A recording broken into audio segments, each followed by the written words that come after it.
অনলাইনে সার্চ করলে দেখতে পাবেন যে মানুষ ধনী হওয়ার অনেক হ্যাকস দিয়ে থাকে এবং most of them are tactical hacks, but শুনলে অবাক হবেন যে আপনার ধনী হওয়ার পিছনে ট্যাকটিক্যাল হ্যাকস বা ট্যাকটিক্যাল বা টেকনিক্যাল আসপেক্টসগুলো অনলি 20% কন্ট্রিবিউট করে, 80% কন্ট্রিবিউট করে হাউ ইউ বিহেভ, আপনার বিহেভিয়ারাল স্কিলগুলো কীরকম সেটার উপর ডিপেন্ড করে যে আপনি আসলে ধনী হতে পারবেন কি পারবেন না। পুরো ব্যাপারটাকে যদি একটু বডি ফিটনেসের সাথে তুলনা করি, যে বডি ফিটনেস যদি কেউ অ্যাচিভ করতে চায় তাহলে সেটার 80% হলো আপনার ডায়েট, 20% হলো আপনার জিম ট্রেনিং, ঠিক আছে?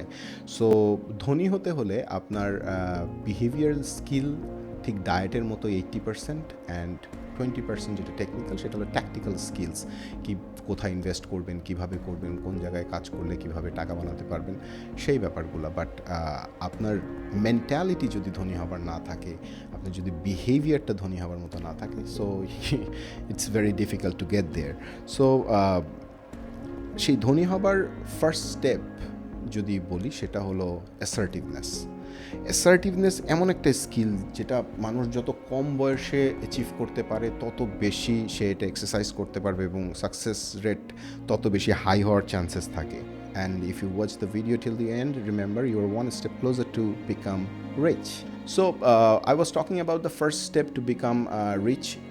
সেটার জন্য বিহেভিয়ারাল স্কিলের যদি কথা বলি, যে আপনি একটা সিচুয়েশনকে আসলে কিভাবে হ্যান্ডেল করবেন, দুইভাবে হ্যান্ডেল করতে পারেন। একটা হলো প্যাসিভ, একটা হলো অ্যাগ্রেসিভ। প্যাসিভ হলো ধরেন আপনি অফিসে কাজ করছেন বা আপনি কোনো একটা আপনি একজন এন্টারপ্রেনিউর, আপনি বিজনেসে কোনো কাজ করছেন, সেই কাজের ক্ষেত্রে অন্য আরেকজন বা থার্ড পার্সন এসে আপনাকে এক্সট্রা একটা লোড ধরিয়ে দিল। সো আপনি যদি প্যাসিভ হন, আপনি বলবেন আচ্ছা আচ্ছা ঠিক আছে আমি কাজটা করে দিচ্ছি, কিন্তু আপনি হয়তো বা ওভারলোডেড, তারপরেও আপনি না করতে পারলেন না। So that is like a passive behaviour. Or as aggressive behaviour হলো আপনি ওভারলোডেড, আপনি চিৎকার করে বলা শুরু করলেন, হেই আমি very much overloaded, I am pretty much overloaded, how can you give me the work? You are uneducated? Excuse me! I'm not uneducated! So তখন গিয়ে এটা অ্যাগ্রেসিভ হয়ে যায়। But there is a middle ground, যেটা smart পিপুলরা করে, যারা ভবিষ্যতে ধনী হবেন তারা করে, that is assertiveness. So assertiveness হলো এমন একটা গুণ বা এমন একটা বিহেভিয়ারাল স্কিল, সেটা হলো যে you stand for yourself or others to establish your right, to establish your position without being aggressive. রাগ না হয়ে আপনি আপনার রাইটটাকে বা আপনি আপনার সারাউন্ডিংসের বা যাদের জন্য দাঁড়াচ্ছেন তাদের রাইটটাকে এস্টাবলিশ করতে চাইলেন।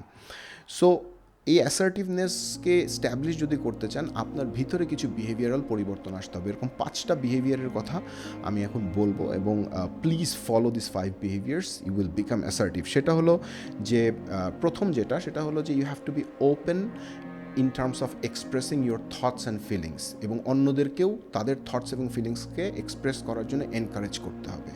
যখন আপনি নিজের থটস এবং ফিলিংসটা ওপেনলি এক্সপ্রেস করতে পারবেন, তখন মনের ভিতরে কোনো গ্রাজেস থাকবে না এবং খুব ফ্লেক্সিবল ওয়েতে আপনি তাদেরকে বলতে পারবেন বা আপনার সামনে কাউন্টারপার্ট যারা আছে তাদেরকে আপনার মনের ব্যাপারটা, আপনার প্রবলেমটা বা আপনার সলিউশনটা এক্সপ্রেস করতে পারবেন। So they can take things normally as well. দ্বিতীয় যে ব্যাপারটা হলো যে যারা আপনার সাথে আছে বা আপনার সারাউন্ডিংসে আছে তাদের প্রত্যেককেই ইকুয়ালি ট্রিট করতে হবে। আপনি যদি ইকুয়ালি ট্রিট না করে একজনকে একটু বেটার ট্রিট করছেন, একজনকে একটু ওয়ার্স ট্রিট করছেন, তাহলে কিন্তু সিনারিওটা খুব খারাপ দিকে যাবে। তাহলে কিন্তু অ্যাসার্টিভনেস থাকলো না, তাহলে বায়াসনেস চলে আসলো। এবং আরেকটা ব্যাপার হলো যে পিপল মেক মিস্টেক। সো আপনি একজন লিডার হতে পারেন, আপনি একজন ফিউচার বিলিয়নিয়ার হতে পারেন, you will also make mistake and you will learn from there. So mistake যখন করবেন, you have to be in such a state যে আপনি অ্যাকসেপ্ট করেন আপনার মিস্টেকটা, এবং যদি ভুল হয়ে থাকে আপনি অ্যাপোলোজাইজ করা শেখেন। যদি আপনি মিস্টেক অ্যাকসেপ্ট না করেন তাহলে কিন্তু you cannot get there. Rich হওয়া তো দূরের কথা, মানে জেনারিক সাকসেসও আপনি পাবেন বলে মনে হয় না। এবং যেহেতু আপনি একটা রেসপন্সিবল মানুষ এবং আপনি একজন ফিউচার লিডার, সো আপনার রেসপন্সিবিলিটিটা নিতে হবে। একটা সিচুয়েশন যখন ঘটছে, সেটা যদি something wrong happens in that situation, you have to take the responsibility and you have to take the decision. So আপনার এই স্ট্রং জিনিসটা থাকতে হবে যে আমার এই ডিসিশনটা নিতে হবে because I am leading this situation. And আরেকটা অনেক কঠিন কাজ অনেকের জন্য, বাট এটা খুবই important if you want to make yourself assertive, that is appreciate others.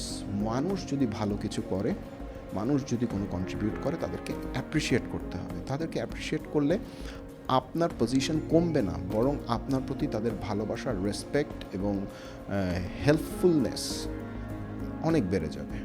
So these are the 5 behaviors. If you accumulate all these things together, তাহলে আপনার ভিতরে assertiveness grow করবে। আর যদি assertiveness grow করে, you will be able to stand for yourself and the others to do the right thing. And if you do the right thing, no one can stop you to become rich.